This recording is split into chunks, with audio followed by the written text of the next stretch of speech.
Hello everyone, Jules Gill here for WhatCulture.com. Now, some of you might know that there's actually a sibling channel to What Culture called That Film Theory, but if you don't know about it, then you're kind of missing out on a bit of a treat. Or lots of treats technically, and carefully produced high production value videos. But that doesn't really roll off the tongue so well. Basically, what That Film Theory is a place for writers, editors, and personalities like myself and others here in the What Culture office to dig a little deeper and explore films on a level that shorter videos, well, they just can't really cope with, and it definitely wouldn't fit in a list. On That Film Theory, it means that we can explore some of the most compelling, sometimes unanswered questions in movie history. I mean, do you want to know why Woody was so reluctant to let go of Andy in Toy Story? Or had any burning questions about Pennywise the Clown that you were simply unable to answer? Or are you just keen to listen to the dulcet voices of myself and my friends get very, very obsessive over films in very nerdy ways? If so, then TFT is definitely the channel for you. But in order to sell it to you further, what we decided to do is create this video that I'm on right now, it seems. So, in order to champion the channel a little bit more, what we've done, me and my friends in the office, is collect 10 of the best videos that are already on That Film Theory to basically show you what we're about. So, for more like this, remember to subscribe to That Film Theory. But until then, let's have a look at what we got. Number 10, Marty McFly dies 3 times in Back to the Future. Back to the Future is a lovely 80s movie that is incredibly light-hearted and a great romp. But have you ever noticed how hero Marty McFly comes very close to death on a number of occasions? Unfortunately for him, Doc Brown is always there in the nick of time. But have you ever wondered how convenient this is? Well, this theory hypothesizes that the good doctor actually has his own time machine and is atoning for past sins by getting there to actually save Marty, because there have been timelines where he hasn't actually been successful. Yeah, it completely changes how you view the movie, but it kind of makes you appreciate Doc Brown that little bit more. The Back to the Future films in which Marty McFly dies are in fact the same ones that have long been considered the most beloved films of the 1980s. You just might not have noticed the fact, because he certainly didn't. Number 9, Rey is Palpatine's clone, Star Wars Episode 9. Now, Star Wars Episode 9 is of course coming at the end of this year, and everyone has so many questions, but the big one is just what the hell is going on with Rey's parentage. In The Last Jedi, we found out that Rey's parents are nobody, and it's unlikely that J.J. Abrams will go back on that, even in spite of the internet going crazy over that anticlimactic revelation. However, there is a way for J.J. Abrams to get around that fact without completely retconning it by saying that, yep, she did have no parents, but that she's actually been cloned by Emperor Palpatine. It sounds completely wacky, but in this theory, Palpatine would be trying to create yet another Anakin Skywalker, and it kind of went totally wrong. We could also revisit Rey's parentage. Hey, for all we know, the two things might actually be connected, and Emperor Palpatine created Rey as a clone of Anakin. Number 8, Seven is set in Gotham City. Before Batman, Gotham City was always a cesspit of crime, corruption, and fear, and there was nothing but this overstretched, overworked police force desperately trying to stop the tide. So what if the 7 Deadly Sins killer was always supposed to be set in this world, but the reason he never met Batman was because it was all before the age of the Dark Knight? If you look at Seven through the lens of a superhero film, then you start to see one figure above all who would connect this world to their own, and that's Batman. 7. How Phil Connors really escaped Groundhog Day.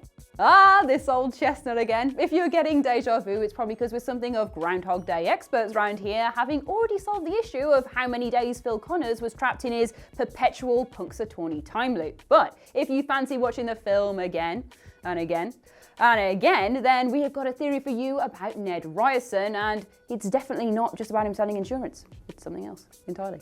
What worse hell could there be for someone so self-involved than being forced to help an entire town full of people? And worse than that, it's a hell that promises him the ability to help and improve himself without ever letting him realise this moment of epiphany and move on.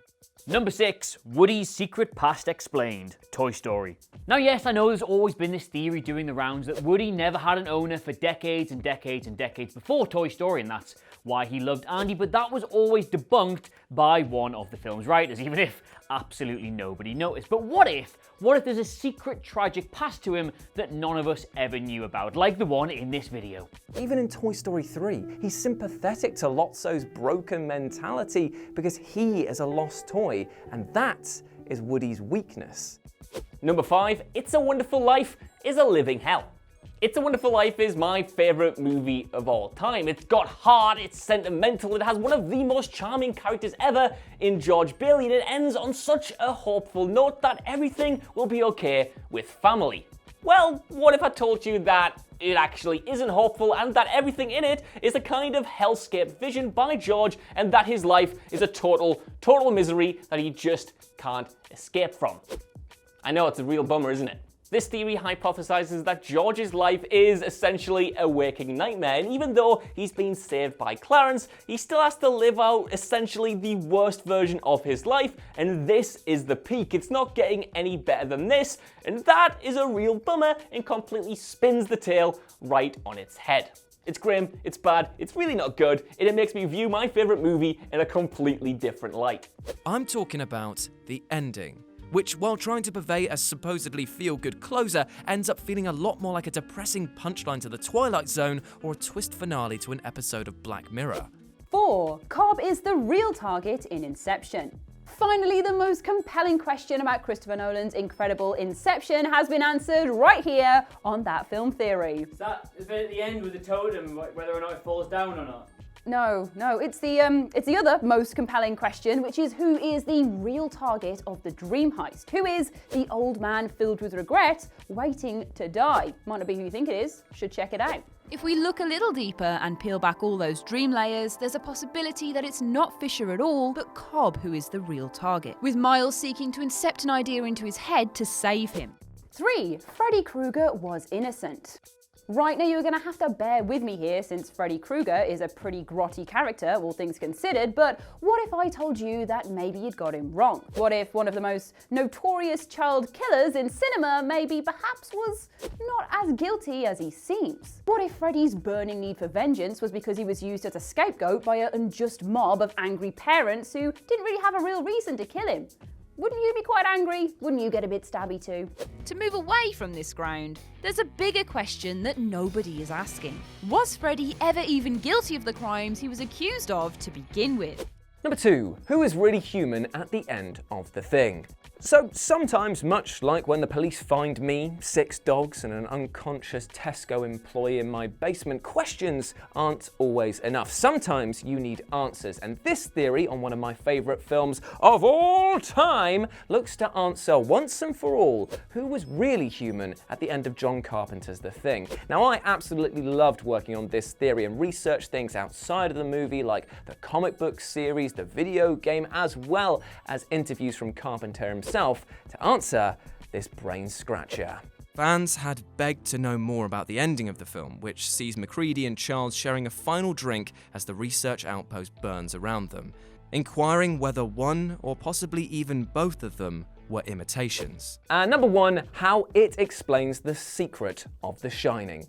So what links Jack Torrance and Pennywise the Clown? Well, more than you might think actually. Stephen King has long been known for building a shared universe of monsters and horrors. In fact, he's created more than one universe, but that is a long and convoluted story. So this theory actually looks into the heart of the Overlook Hotel and tries to argue that maybe we've been overlooking The Shining from being part of this connected series of stories. So travel with me as we walk through the creepy halls of the hotel together and hopefully have a bit of a laugh along the way. I just hope the bathroom in room 237 has been flushed. It all floats down there, if you know what I'm saying. Ugh, gross. What if it actually offers an explanation of the hauntings in The Shining? What if the evil that haunts Jack, Wendy, and Danny Torrance is the same manipulating, malevolent entity that tries to kill the Losers Club? And there we go, those are our 10 favourite film theories that you can find on That Film Theory. Like I said, pop over there, give it a view, and if you like it, please share it with your friends and don't forget to subscribe. I hope that you have a fantastic day, whatever you are getting up to, my friends, and I hope that you've enjoyed this silly little video as a little hype package for the new channel. As always, I've been Jules. You can go follow me at RetroJ with a 0. I'm sure that all of my friends' Twitter handles will be along here. Oh, isn't that nice? Who's that person? I don't know. But until then, remember, you have been awesome. Never forget that. I'll speak to you soon. Bye.